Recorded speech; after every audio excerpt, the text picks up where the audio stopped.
नमस्कार प्रिय दर्शकों, एक बार फिर आपका स्वागत है हमारे YouTube चैनल में। प्रिय दर्शकों, आज फिर एक नई कहानी, एक नया वीडियो लेकर के हम हाजिर हुए हैं। आज की जो कहानी है, आज का जो प्रसंग है, यह बड़ा ही ज्ञानवर्धक है, बड़ा ही मोटिवेशनल है। प्रिय दर्शकों, कोवे ने बताया, यह 4 बातें जो भी मनुष्य अपने जीवन में याद रखेगा वह कभी गरीब नहीं रह सकता। प्रिय दर्शकों, कहानी शुरू करने से पहले अगर आप हमारे चैनल पर पहली बार आए हैं तो चैनल को सब्सक्राइब करें, बेल आइकॉन ऑन करें, अच्छे अच्छे कमेंट किया करें ताकि हर आने वाले वीडियो का नोटिफिकेशन सबसे पहले आपको मिले और आप उसका फायदा उठा सके। तो शुरू करते हैं आज की यह प्यारी सी कहानी, यह प्यारा सा वीडियो। प्रिय दर्शकों, किसी जंगल में वट वृक्ष पर घोंसला बनाकर एक कौवा अपने परिवार के साथ रहता था। कौवे के परिवार में उसकी पत्नी कौवी और उसके 2 बच्चे थे। दर्शकों, वह कौवा बड़ा ही निर्धन था। उसे अपने परिवार का पेट भरने के लिए कहीं दाना पानी नहीं मिलता था।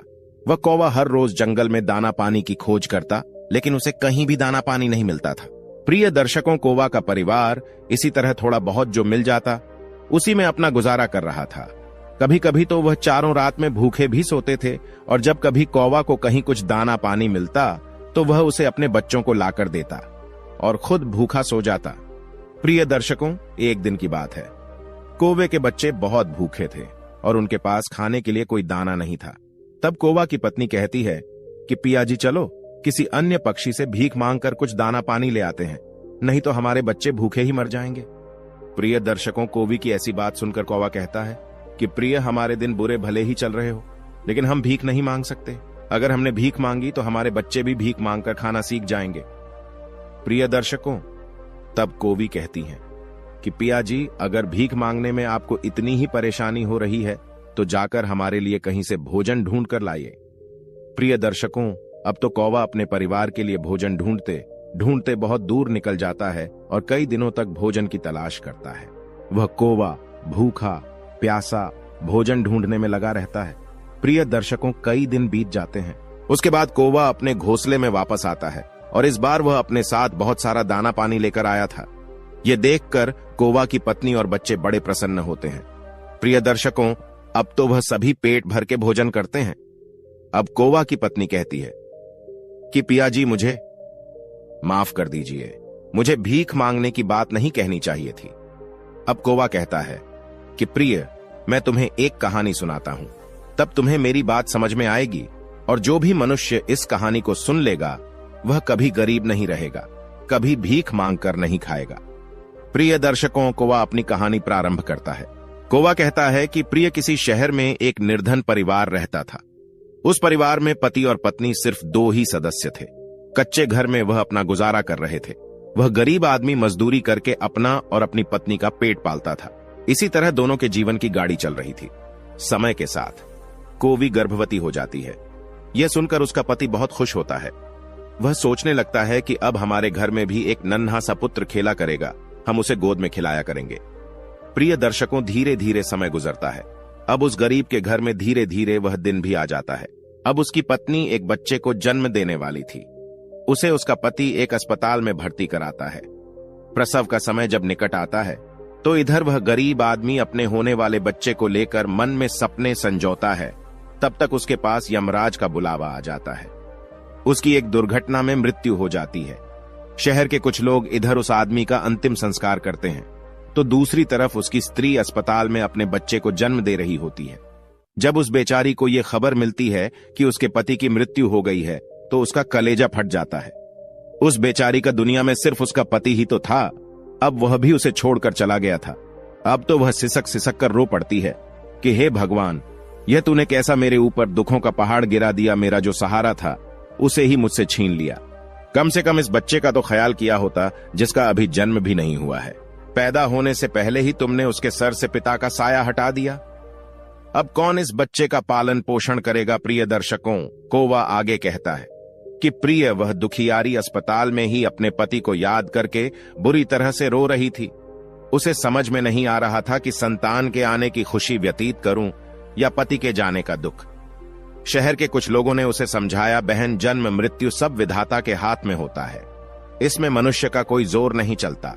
यह भी कहा जाता है कि परमात्मा जो करता है अच्छा ही करता है, इसलिए जो चला गया उसका शोक छोड़िए और जो आया है उसके बारे में सोचिए। इधर कई तरीकों से लोग उस गरीब महिला को समझाते हैं। कुछ ही देर में उसने एक सुंदर से पुत्र को जन्म दिया। बेटे को देखकर उसका कुछ दुख हल्का होता है। सोचती है कि अब मैं इस पुत्र को पाल पोस कर बड़ा करूंगी, यही मेरा सहारा बनेगा। अब वह अपने बच्चे को लेकर अपने घर आ जाती है। नगर के कुछ लोगों ने उस महिला की कुछ दिन तक मदद करी, लेकिन कौन हमेशा मदद करता है। जब कुछ दिन बीतते हैं तो मददगार भी पीछे हट गए। अब तो वह अपने बच्चे को लेकर बिल्कुल अकेली पड़ गई। वह समझ गई थी कि दूसरों की मदद से कितने दिन तक जीवन जिया जा सकता है। यदि हमें जीना है और इस बच्चे को पालना है तो खुद जिम्मेदारी उठाना होगा, खुद कोई काम करना पड़ेगा। इस प्रकार वह महिला दूसरों के घरों में अपने लिए साफ सफाई का काम तलाश लेती है। काम करके जो पैसे मिलते थे उनसे वह अपने बच्चे का पेट पालने लगी। समय के साथ धीरे धीरे उसका पुत्र बड़ा होने लगता है। जब वह बालक 4 वर्ष का हो जाता है तो उसकी माँ उसे पढ़ाने के लिए नगर के सरकारी विद्यालय में उसका दाखिला करा देती है। सोचा कि मैं अपने बच्चे को पढ़ा लिखाकर इसका जीवन बना दूंगी, कि उसे कभी किसी के आगे हाथ ना फैलाने पड़े। प्रिय दर्शकों, कोवा आगे कहता है कि प्रिय मेहनती मनुष्य के लिए कोई लक्ष्य दूर नहीं होता, पढ़े लिखे विद्वान के लिए कोई जगह विदेश नहीं होती, और मीठा बोलने वाले के लिए कोई पराया नहीं होता। अब इस प्रकार वह महिला मेहनत मजदूरी करके अपने बच्चे को पढ़ाने लगती है। बच्चा भी ठीक से समझता था कि उसके घर में केवल मां ही है। परिवार का खर्च चलाने वाला उसका पिता उसके जन्म से पहले ही चला गया है, इसलिए वह पढ़ाई भी खूब मन लगाकर करता था। धीरे धीरे बच्चे की उम्र 11 वर्ष की हो जाती है।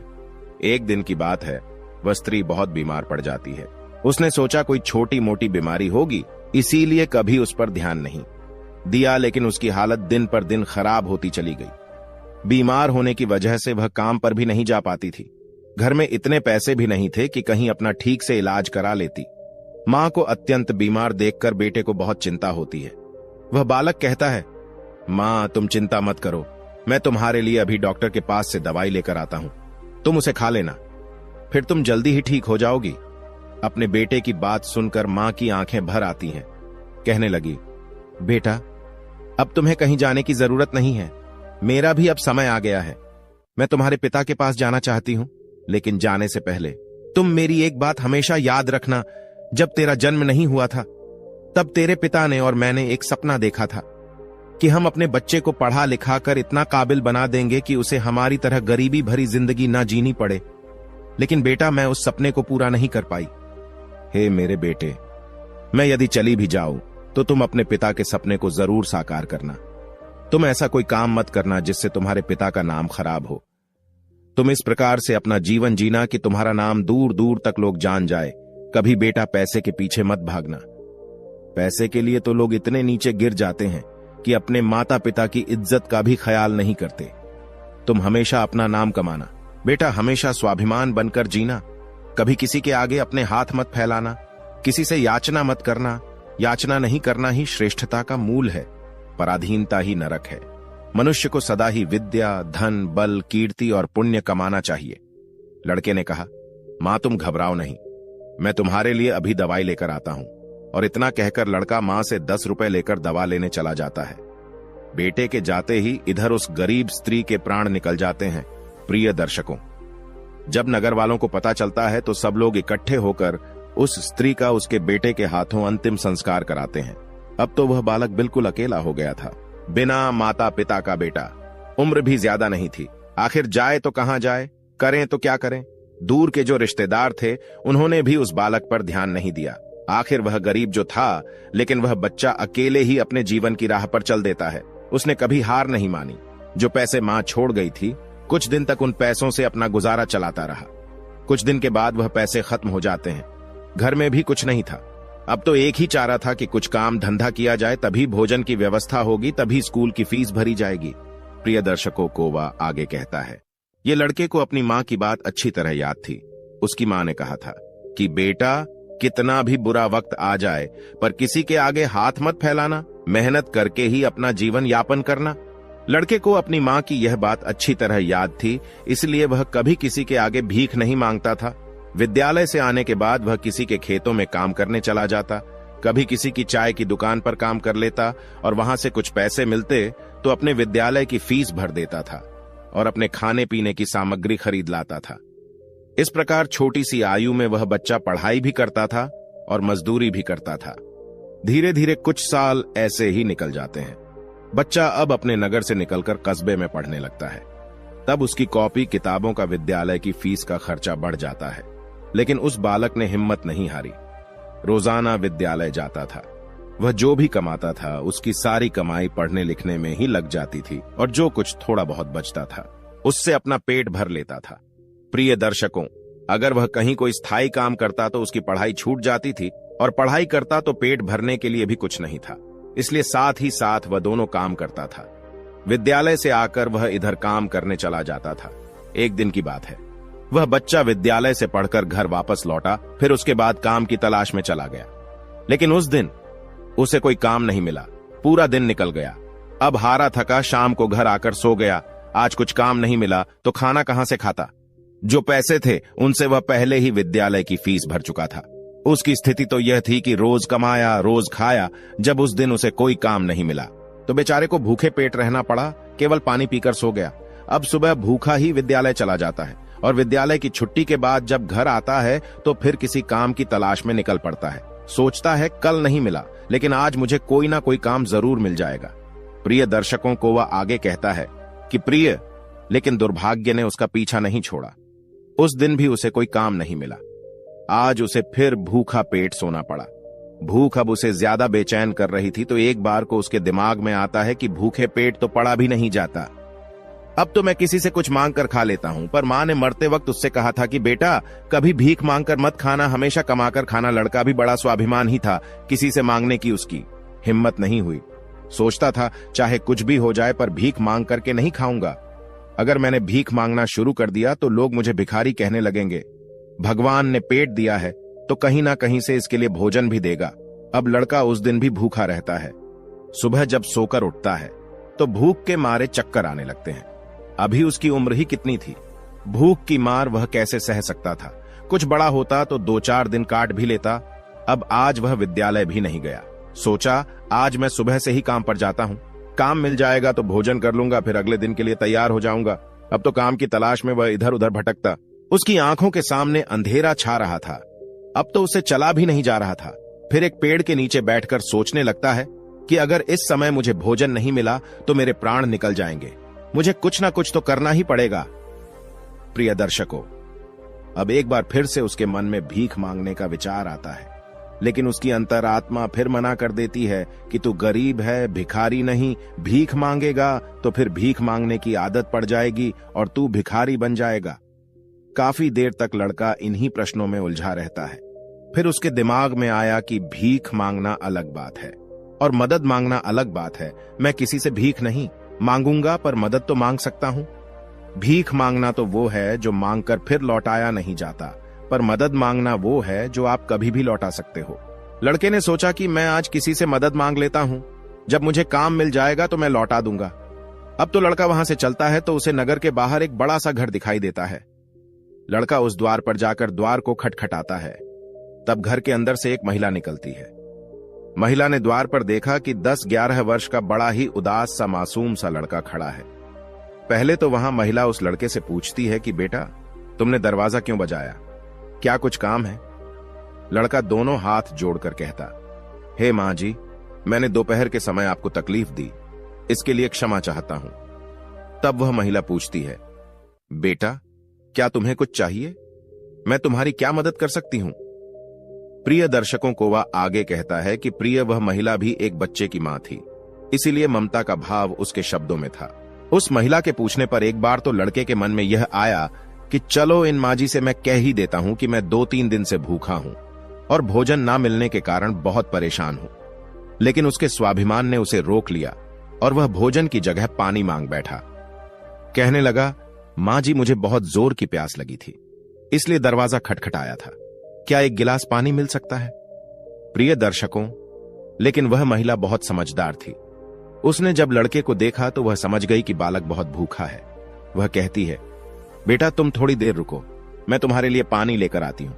वह महिला घर के अंदर जाती है और अपनी रसोई से एक गिलास दूध और कुछ लड्डू लेकर द्वार पर आती है और दूध से भरा गिलास उस लड़के को दे देती है। लड़के ने जब गिलास पकड़ा तो उसमें दूध था। दूध को देखकर लड़का खुश हो जाता है। लड़का मन ही मन उस मां को दुआएं देने लगता है। महिला ने उसे पहले लड्डू खाने को दिए और कहा, बेटा दूध गर्म है, तुम पहले लड्डू खा लो, जब दूध ठंडा हो जाए तब पी लेना। लड़का जब उस महिला को देखता है तो उसे ऐसा लगता है जैसे उसकी ही मां उसे यह दूध पीने को दे रही है। मन ही मन सोचता है, कितनी अच्छी मां है, मैंने एक गिलास पानी मांगा था और यह दूध ले आई। उसने समझ लिया कि मैं भूखा हूं। लड़का आराम से बैठकर लड्डू खाता है और दूध पीता है। तब वह स्त्री कहती है, बेटा क्या तुम्हें और कुछ चाहिए? लड़का सोचने लगता है कि इस दूध के बदले में मैं इस माता को क्या दे सकता हूं, मेरे पास तो कुछ भी नहीं है। दूध पीने के बाद लड़का कहता है, मां जी मैंने आपसे पानी मांगा और आपने मुझे दूध पिलाया, इसके बदले में मैं आपको क्या दे सकता हूं? महिला ने कहा, बेटे मैंने तुम्हें दूध इसलिए नहीं पिलाया है ताकि तुमसे बदले में कुछ ले सकूं। महिला कहने लगी, बेटा तुम्हारा चेहरा देखकर लग रहा था कि तुम बहुत भूखे हो, तो मैंने सोचा कि पानी क्या पिलाया जाए, दूध ही पिला देती हूं, इसलिए मैं तुम्हारे लिए दूध ले आई। लड़के ने फिर कहा, नहीं मां जी, आप इसके बदले में मुझसे जरूर कुछ मांगे, मैं आपको अपनी हैसियत के हिसाब से कुछ जरूर दूंगा। लड़के की बात सुनकर महिला सोचती है, यह लड़का बड़ा स्वाभिमान है।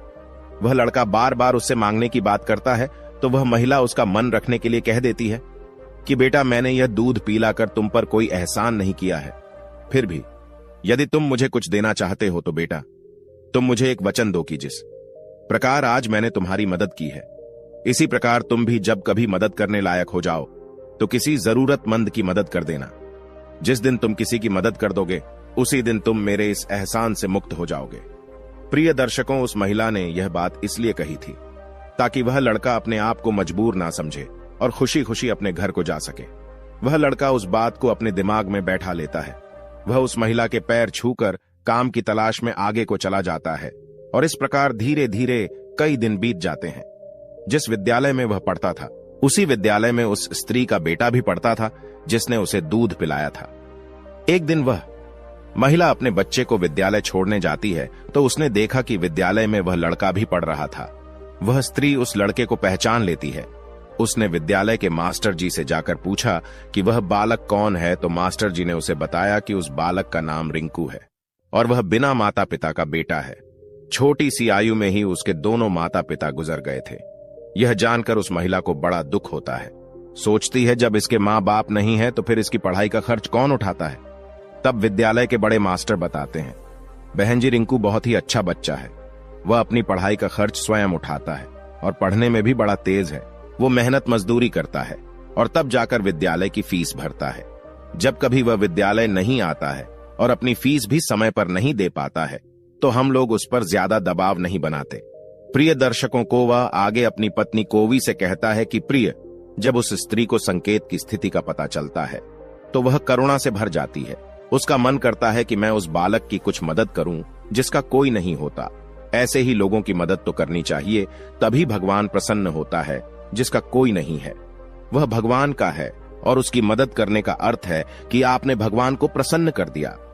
महिला ने सोचा, यह लड़का मुझसे पैसे तो लेगा नहीं क्योंकि यह बड़ा स्वाभिमानी बालक है। तब उस महिला ने बड़े मास्टर जी से कहा, श्रीमान जी, अगर मैं इस बालक की फीस भर दिया करूं तो आपको कोई आपत्ति तो नहीं है? मास्टर ने कहा, बहन जी आपकी सोच अच्छी है, आप उसकी फीस भरेंगी तो मुझे तो कोई आपत्ति नहीं होगी, लेकिन रिंकू इस बात के लिए तैयार नहीं होगा। तब वह महिला कहती है, मास्टर जी मैं उस बच्चे की मदद करना चाहती हूं, आप किसी तरह से रिंकू को समझा देना, उससे कह देना कि आपकी स्थिति को देखते हुए सरकार ने आपकी फीस माफ कर दी है, तुम्हें फीस भरने की कोई जरूरत नहीं है। प्रिय दर्शकों, मास्टर जी भी इस बात से सहमत हो जाते हैं। वह महिला रिंकू की पूरे वर्ष की फीस भर के अपने घर चली जाती है। इस तरह वह हर वर्ष उसके पूरे साल की फीस जमा कर दिया करती थी ताकि रिंकू मन लगाकर पढ़ सके। अब तो रिंकू पूरा मन लगाकर पढ़ता था और अपने खाने पीने के लिए किसी दुकान पर काम कर देता था। प्रिय दर्शकों को वह आगे कहता है कि प्रिय डूबते को तिनके का सहारा ही बहुत होता है। उस महिला की थोड़ी सी मदद से रिंकू की अच्छी खासी मदद हो गई। वह अब खूब मन लगा करके पढ़ता था। इसी तरह कुछ वर्ष और बीत गए। अब आगे की पढ़ाई करने के लिए रिंकू को शहर में जाना पड़ा। सोचा शहर में रहकर मैं कोई छोटी मोटी नौकरी कर लूंगा और अपनी पढ़ाई भी करता रहूंगा। इस बात का पता उस महिला को तब चलता है जब वह उसकी फीस भरने के लिए विद्यालय में जाती है वह महिला जब संकेत की फीस जमा करती है तो मास्टर जी लोग बताते, बहन जी रिंकू आगे की पढ़ाई करने के लिए शहर चला गया है, अब तुम्हें उसकी फीस जमा करने की कोई जरूरत नहीं है। उस महिला ने जब यह सुना तो सोचने लगी, कोई बात नहीं, भगवान ने मुझे उसकी मदद करने का इतना ही समय दिया होगा। हे भगवान, उस बालक पर दया दृष्टि बनाए रखना, वह जहां भी रहे खुश रहे। इस प्रकार वह स्त्री अपने घर लौट आई और अपने घर गृहस्थी की दुनिया में व्यस्त हो गई। प्रिय दर्शकों, उधर रिंकू शहर में जाकर अपनी पढ़ाई करने लगा। खर्चा चलाने के लिए उसने एक नौकरी तलाश कर ली। इस प्रकार 25 वर्ष बीत जाते हैं। न तो रिंकू उसे महिला से मिल पाता है, न वह महिला रिंकू से मिल पाती है। उस महिला का बेटा भी अब बड़ा हो गया था। उसका बेटा एक व्यापारी बन गया था। प्रिय दर्शकों, वह स्त्री तो पहले से ही अपने घर से संपन्न थी, ऊपर से उसका बेटा व्यापार करके खूब धन कमाता था। उस माँ का बेटा भी बड़ा संस्कारी था, वह भी अपनी माँ को बहुत प्यार करता था। प्रिय दर्शकों को वह आगे अपनी पत्नी से कहता है कि प्रिय, एक दिन उसकी माँ बहुत बीमार पड़ जाती है। शाम को जब उसका बेटा घर आता है तो वह अपनी माँ की हालत को देखकर बेचैन हो जाता है। वह अपनी माँ को अस्पताल में भर्ती कराता है। जांच में पता चलता है कि उसकी माँ को कैंसर है। वह लड़का डॉक्टर से कहता है, डॉक्टर साहब आप मेरी माँ का अच्छे से इलाज कीजिए, पैसों की बिल्कुल चिंता मत करना। तब डॉक्टर कहते हैं, भाई तुम्हारी माँ को कैंसर की बीमारी है और कैंसर का इलाज बहुत महंगा होता है, छोटे मोटे अस्पतालों में इसका इलाज भी नहीं होता है। इसके लिए तुम्हें किसी बड़े शहर में जाकर किसी बड़े अस्पताल में इसका इलाज कराना होगा, और बड़े अस्पताल का मतलब है कि खर्चा भी बहुत अधिक होगा। बेटे ने कहा, डॉक्टर साहब मैं अपनी माँ को ठीक करने के लिए कुछ भी कर सकता हूँ, आप मुझे बस कोई रास्ता बताइए, मैं अपनी माँ का इलाज कहाँ करा सकता हूँ। तब डॉक्टर उसे बड़े शहर जाने की सलाह देते हैं। डॉक्टर बोले, बड़े शहर में कैंसर का हॉस्पिटल है, यदि वहां का इलाज तुमने पूरा करा लिया तो तुम्हारी माँ इस रोग से बच सकती है, नहीं तो तुम्हारी माँ के प्राण संकट में पड़ सकते हैं। यह सुनकर लड़का घबरा जाता है। वह डॉक्टर साहब से बड़े शहर वाले डॉक्टर साहब का नंबर और पता लेकर अपनी माँ को बड़े शहर ले जाता है। प्रिय दर्शकों, उसकी माँ तो उसे बहुत मना करती रही कि बेटा तुम मुझे कहाँ ले जाओगे, इतना पैसा कहाँ है हमारे पास, बड़े शहर में अच्छा इलाज कराने के लिए हमारे पास पर्याप्त पैसा नहीं है, यही से डॉक्टर साहब से दवा ले लेते हैं, धीरे धीरे मैं सही हो जाऊंगी, तुम परेशान मत हो। तब लड़का बोला, माँ इस दुनिया में एक तुम ही तो हो जिसके होने से मुझे कभी अकेलापन महसूस नहीं होता, कभी मुझे किसी बात की चिंता नहीं होती, इसीलिए कुछ भी हो जाए मैं तुम्हें इस बीमारी से मरने नहीं दूंगा। धन का क्या है, खत्म हो गया तो फिर कमा लेंगे, लेकिन माँ तो फिर नहीं मिल सकती। इस प्रकार लड़का अपनी माँ को बड़े शहर लेकर जाता है। प्रिय दर्शकों, जिस डॉक्टर से उसकी माँ का इलाज होना था वह डॉक्टर साहब उस समय अस्पताल में नहीं थे, वह किसी मरीज को देखने के लिए विदेश गए थे। अस्पताल के कर्मचारी ने बताया कि डॉक्टर साहब कल आएंगे, तब तक आप अपनी माँ को अस्पताल में भर्ती करा दो। लड़के ने बिना देर किए अपनी माँ को भर्ती करा दिया और डॉक्टर साहब के आने का इंतजार करने लगता है। प्रिय दर्शकों, अगले दिन जब डॉक्टर साहब आते हैं तो वह लड़का अपनी माँ की हालत डॉक्टर साहब को बताता है। डॉक्टर साहब ने भरोसा दिया कि जांच के आधार पर मैं कह सकता हूं कि तुम्हारी माँ ठीक हो जाएगी, मगर इनका इलाज काफी लंबा चलेगा।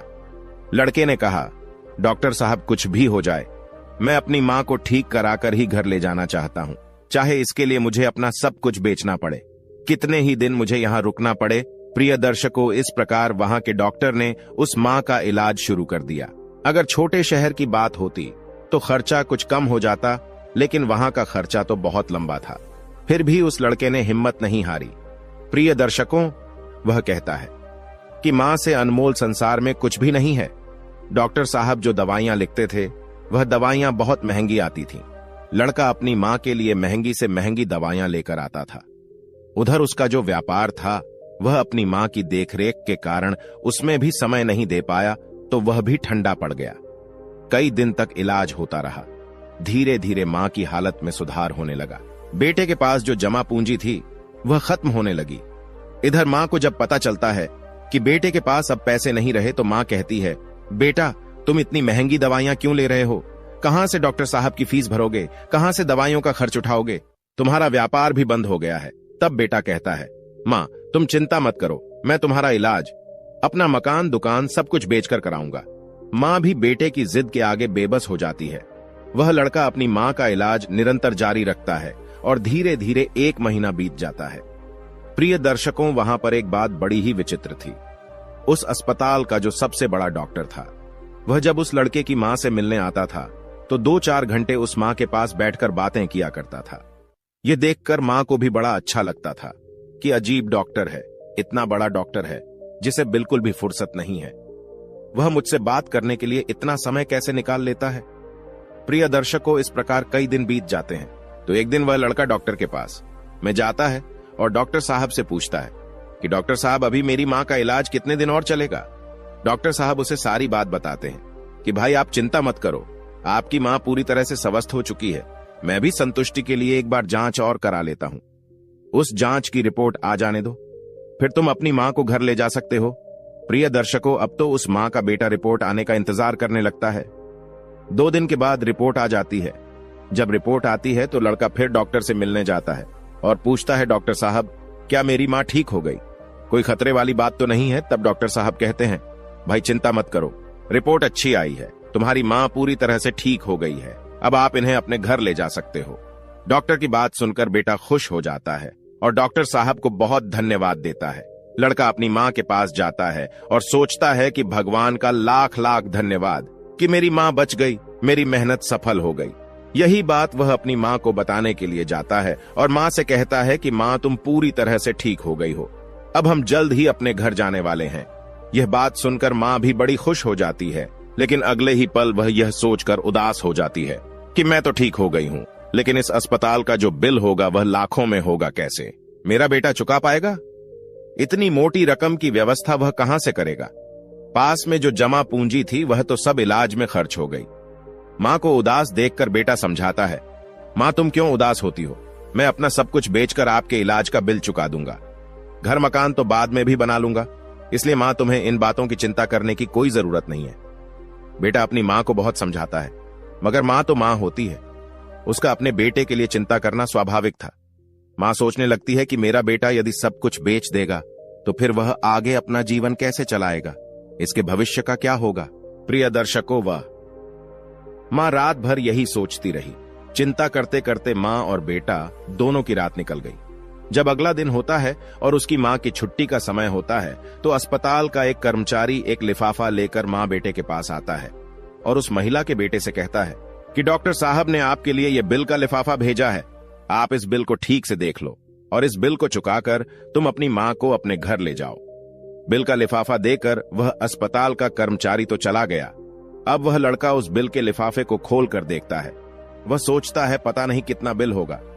बेटे को चिंता में देखकर माँ भी परेशान हो जाती है। माँ एकदम से बेटे के हाथ से वह बिल का कागज छीन लेती है। उधर माँ उस बिल को खोल कर देखती है। उधर अस्पताल के जो सबसे बड़े डॉक्टर थे वह भी उस समय वहीं पर पहुंच जाते हैं। इधर माँ ने जब उस लिफाफे को खोलकर देखा तो उसमें एक छोटी सी पर्ची रखी हुई थी। उस पर्ची पर लिखा हुआ था, हेमा जी आपने अपने बिल का भुगतान तो 25 साल पहले ही कर दिया था, जब आपने 2 दिन के भूखे बच्चे को 1 गिलास दूध और लड्डू खिलाए थे और अगले 5 साल तक उस बच्चे की विद्यालय की फीस भरी थी। पर्ची को पढ़ते ही महिला की आंखें फटी की फटी रह जाती हैं। जब उस माँ का बेटा पूछता है, माँ डॉक्टर साहब ने कितना बिल दिया है, तो वह माँ उस पर्ची को अपने बेटे को देती है। बेटा जब उसे पढ़ता है तो वह भी हैरान रह जाता है। लड़का अपनी माँ से पूछता है, हेमा क्या तुम डॉक्टर साहब को पहले से जानती हो, डॉक्टर साहब से तुम्हारी जान पहचान कब हुई थी। तब माँ कहती है, बेटा मैं इन्हें पहले से नहीं जानती हूं, अभी पता चला है। बेटे ने पूछा, फिर इसमें 25 साल पहले की घटना क्यों लिखी है। तब माँ कहती है, बेटा 25 साल पहले जब तुम बहुत छोटे थे तब तुम्हारी उम्र का एक छोटा सा लड़का भरी दोपहर में हमारे घर के द्वार पर आया था। वह भूखा प्यासा था। उसने मुझसे 1 गिलास पानी मांगा था। मैंने बच्चे को देखा तो मैं समझ गई कि वह भूखा है। मैं रसोई में गई और रसोई से दूध और लड्डू लाकर मैंने उसे वही खाने को दे दिए। वह कई दिनों से भूखा था। उसने दूध तो पी लिया, पर वह मुझसे कहने लगा कि हे माँ, तुम्हारा यह ऋण मैं कैसे चुका पाऊंगा। तो मैंने उसका मन समझाने के लिए कह दिया था कि बेटा जिस प्रकार मैंने आज तुम्हारी बुरे समय में मदद की है, इसी तरह जब तुम बड़े हो जाओ, मदद करने लायक हो जाओ, तो तुम भी किसी जरूरतमंद की मदद कर देना। मुझे क्या पता था कि वही लड़का जिसे मैंने 1 गिलास दूध पिलाया था वह 25 साल बाद इतना बड़ा डॉक्टर बनकर मेरी मदद करेगा। लोग तो आज लेकर कल को भूल जाते हैं, लेकिन उस बच्चे ने मेरा वो ऋण अभी तक याद रखा है। मैं इस बात को सोचकर बड़ी हैरान हूं कि डॉक्टर साहब ही वह बच्चा है। प्रिय दर्शकों, इधर माँ बेटे आपस में बातचीत कर रहे थे उधर वही डॉक्टर साहब उनके पीछे खड़े होकर उनकी बातें सुन रहे थे। उनकी आंखों में आंसू थे और बचपन का वह समय उन्हें याद आ गया जब वह भूखे प्यासे उस मां के द्वार पर पहुंचे थे। डॉक्टर साहब आगे बढ़कर उस मां को प्रणाम करते हैं और माता जी के पास बैठ जाते हैं। कहते हैं, हेमा, मैं वही छोटा सा बच्चा हूं जिसके स्वाभिमान की तुमने कभी रक्षा की थी। आपके कहे हुए शब्द आज भी मेरे कानों में गूंजते हैं। मैंने तुम्हारे उन्हीं शब्दों को अपना संस्कार बनाया। मैंने अपनी जिंदगी में बहुत दुख देखा है, लेकिन कभी हिम्मत नहीं हारी। मैं तुम्हारा बहुत बड़ा कर्जदार हूं। यदि तुम मेरे विद्यालय की फीस नहीं भरती तो आज मैं इतना बड़ा डॉक्टर बना नहीं बैठा होता। मां, यह तुम्हारी ही देन है। मैंने तो तुम्हें उसी दिन अपनी मां मान लिया था जिस दिन तुमने ममता भरी छाव में बैठाकर मुझ भूखे को दूध पिलाया था। इतना कहने के बाद डॉक्टर साहब वह सारे पैसे लौटा देते हैं जो मां की दवाई में खर्च हुए थे और बूढ़ी मां के चरणों में अपना सर रख देते हैं। वह मां डॉक्टर साहब को उठाकर अपने सीने से लगा लेती है। डॉक्टर साहब और बूढ़ी मां की आंखें आंसुओं से भरी हुई थीं। जब यह दृश्य अस्पताल के सारे लोग देखते हैं तो सब देखकर हैरान रह जाते हैं। सबकी आंखें नम हो जाती हैं। प्रिय दर्शकों, कोवा आगे कहता है कि प्रिय मेरी यह 4 बातें जो भी व्यक्ति समझ लेगा वह कभी गरीब नहीं रहेगा। पहली बात, मनुष्य को जीवन में आने वाले परिवर्तनों से घबराना नहीं चाहिए, बल्कि उन्हें यह सोचकर स्वीकार करना चाहिए कि उनके जीवन में कुछ और अच्छा होने वाला है। इन परिवर्तनों से मनुष्य बहुत कुछ सीखता है और वह सही राह पकड़ लेता है। जो अपने साथ हुई घटनाओं से टूट जाता है वह कभी आगे नहीं बढ़ पाता। दूसरी बात, अंधेरा चाहे कितना ही घना हो, एक छोटा सा दीपक उसे मिटा डालता है। उसी तरह अगर जीवन में कुछ अंधेरा आ जाए तो ज्ञान रूपी दीपक से अंधेरे को मिटाकर सही रास्ता ढूंढा जा सकता है। ज्ञान वह निधि है जो रंग से राजा बना देती है, भटके को सही मार्ग दिखा देती है। तीसरी बात, आप दूसरों का भला कीजिए, दूसरों पर दया करिए। तुम्हारा भला अपने आप होता चला जाएगा। आपको अपने जीवन में अगर किसी की मदद करने का सौभाग्य मिले तो जरूर करना। कहते हैं, डूबते को तिनके का सहारा बहुत हो सकता है। आपकी छोटी सी मदद से किसी का जीवन ही बदल सकता है। आपका छोटा सा योगदान किसी के लिए वरदान भी हो सकता है। मुसीबत पड़े तो घबराना मत। जब एक रास्ता बंद होता है तो 10 खुल जाते हैं। जीवन में निखार तभी आता है जब मनुष्य दुख और मुसीबत की भट्टी में तपता है। कष्ट सहन करने के बाद ही मनुष्य को अनुभव मिलता है और यह अनुभव बहुत काम आता है। चौथी बात, मनुष्य के दिन चाहे कैसे भी हो, चाहे कितनी भी कठिनाइयां उसके जीवन में आए, परंतु उसे कभी भीख मांगकर खाना नहीं चाहिए। भीख मांगकर खाने वाला अपनी ही नजरों में गिर जाता है और जब वह भीख मांगकर खाता है तो उसकी आदत हो जाती है बिना मेहनत किए खाने की। इसलिए मनुष्य को हमेशा मेहनत करके ही खाना चाहिए, तभी मनुष्य सफल और आत्मनिर्भर बनता है। प्रिय दर्शकों, हमारी आज की यह कहानी यहां समाप्त होती है। हम उम्मीद करते हैं कि आपको हमारी आज की यह कहानी बहुत पसंद आई होगी और आप इससे ढेर सारी प्रेरणा लेंगे। मिलते हैं अगली ज्ञान चर्चा के साथ अगले वीडियो में।